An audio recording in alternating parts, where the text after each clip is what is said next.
Hey guys, now in order to be a successful wholesaler, you got to do two things. You have to be able to find the deals and sell the deals, right?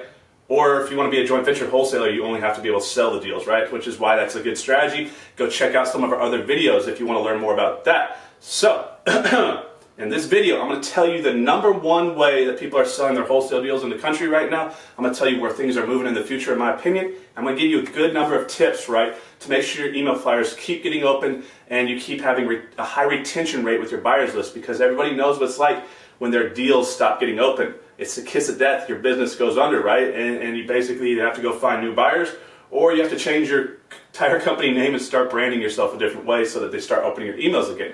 So what's the #1 way people are selling houses, guys? So if you're a new wholesaler and you've never done a deal, people are marketing their houses through email marketing, right? So what do? We go build a buyer's list. A buyer's list is a database that we collected of wholesale buyers, right? Rehabbers, landlords, owner finance individuals, because we're going to sell our properties to them. But how are we going to get our information out to thousands and thousands of individuals? Well, we have to use an email servicing company, right? So I use a company called Aweber or GetResponse. Now there's a ton of them out there and they all work fine, right? They all do basically the same thing. But you can't just simply use Hotmail or Yahoo or Gmail to do it, right? You need to have a real company do that for you. It could be $20, $40, $60 a month depending on how many emails you're marketing to at a time. So this is the #1 way traditionally that you see across the country people marketing their deals. They send out a marketing flyer by the email with all the specifications of the property, the price, the repair budget, etc., pictures of the property, and that's what they're doing. So where are things going, in my opinion? Well, if you look back back a while ago, when I was in college, a 50-inch flat screen TV is $6,000, and now it's $600, right? So what do I think is going to happen in the future? I think text message marketing is going to become the #1 way which people sell their wholesale deals. And you're already seeing some companies move to it, but they're the smaller companies because it's not cost effective for the big companies, right? So if I'm sending my flyers out to 30,000 investors, or even 40 or 50,000, some of these companies have 100,000 people on their buyers list. If you're paying 8 to 10 cents a click to sell a deal that you're trying to make $5,000 on, right, you're going to basically lose money to do it. It's not cost effective for them. But guys, if you're a small business and you only have 100 buyers or 200 buyers, it's cost effective for you to go ahead and market to them right now doing that. Why? Because people open up their text messages a lot more than an email. We're traditionally seeing right now between 20 and 25%, depending on which property we send out, of people opening up our email, right? And it's been getting lower and lower each year. And it could be a number of reasons why we're getting more people on our buyers list that aren't real buyers. There's a large number of reasons that this could be happening. But how many people look at texts?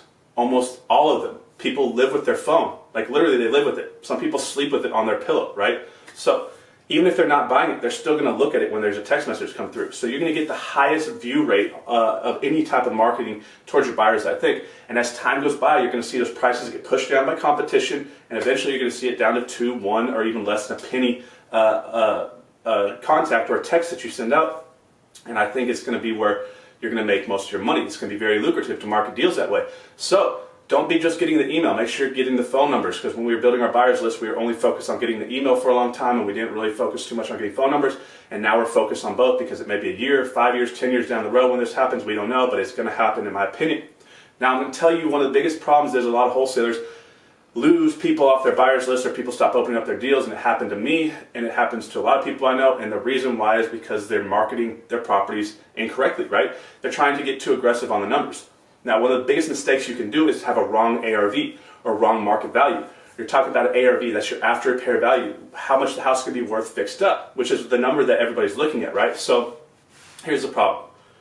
Guys, most people that start out in wholesaling are new investors. You're never going to be able to win the battle against an experienced investor that's more experienced than you, that's been flipping houses for 20 years, and you're 6 months into the business and you're putting out a wholesale flyer. And you're trying to tell him the house is worth 120, and he's saying, no, it's worth 105. You're like, no, look at these comps, right? They're really good. I'm telling you, there's this one comp over here in this other subdivision that's it's worth 120. And you're just never going to win that battle, guys. And so stop trying to fight with your buyers. For one, they'll never buy from you. And number two, they're more experienced than you, right? They've been in the business for a lot longer than you. They're buying a lot of houses. They've been doing it for a long time, and they know what the rehab costs are going to be, and they know what the ARV is more than you. So stop fighting with your buyers and stop trying to put a number out that you know is getting too aggressive, right? So say you think really it's probably worth 110.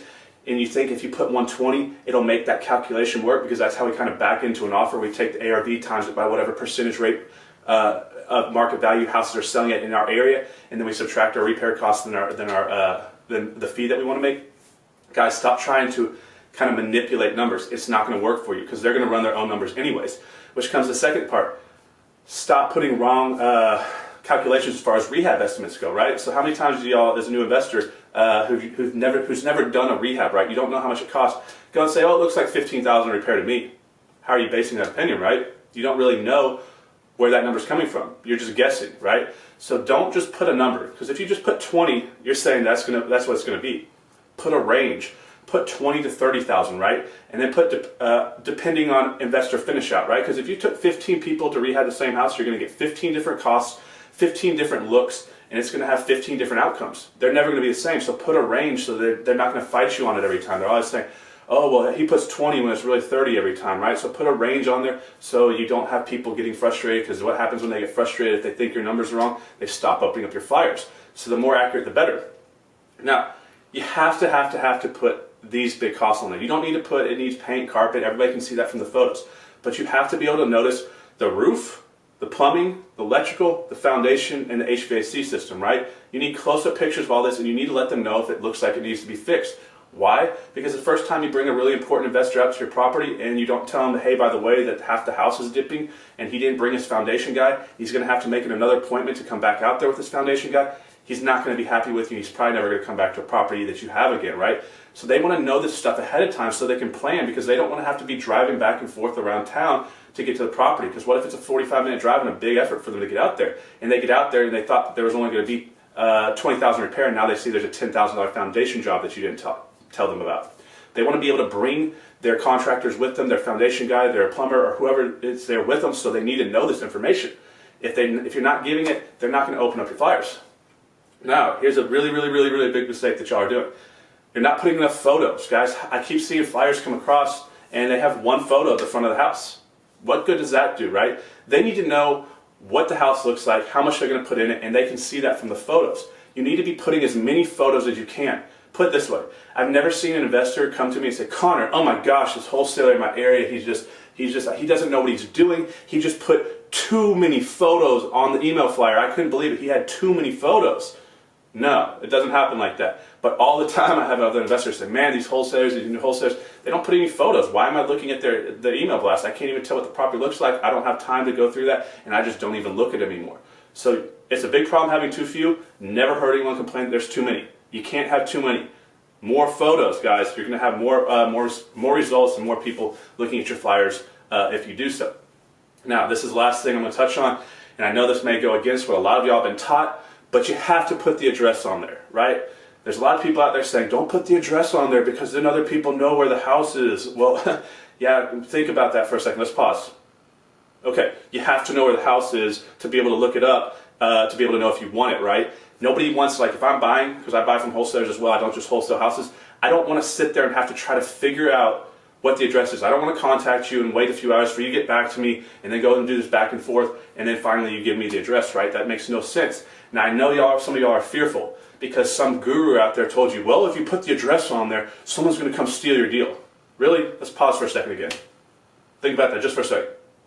Now if you're doing the business right, how can they steal your deal if you have the house under contract and you did the contract correctly and they're contractually obligated to fulfill that contract as it was written, right? You're not going to lose that deal. You're only going to lose that deal if you don't sell that deal, right? So don't be concerned about people trying to take your houses. You're either going to not sell that house and you're going to lose it anyways, and then another investor is going to come and get it because that's what happens because you didn't do your job well, but you're not going to lose it by putting an address out there, guys. They need to know the address so they can run numbers. You don't understand what's happening on the other side. They're looking at your flyers come through. They want to see the address, the photos, and all the numbers the way you see it. Then they want to run their numbers on their own and decide if this is something they want to put more time into pursue. So guys, you have to do accurate ARV. You have to put a range with your rehab costs. You have to be able to get the big five out there because they need to know if they need to bring someone out there with them. You need to put the address on the property, and guys, there's no such thing as too many pictures. Get the phone number and the email because in the future, sometime down the road, it could be a long time, it could be a short time, text message marketing needs to be the #1 way. But right now, if you're a new wholesaler, if you've never sold a house, start building your email list because that's the #1 way, including myself, that we're selling houses right now. So I hope that helps, and I'll see you on the next video.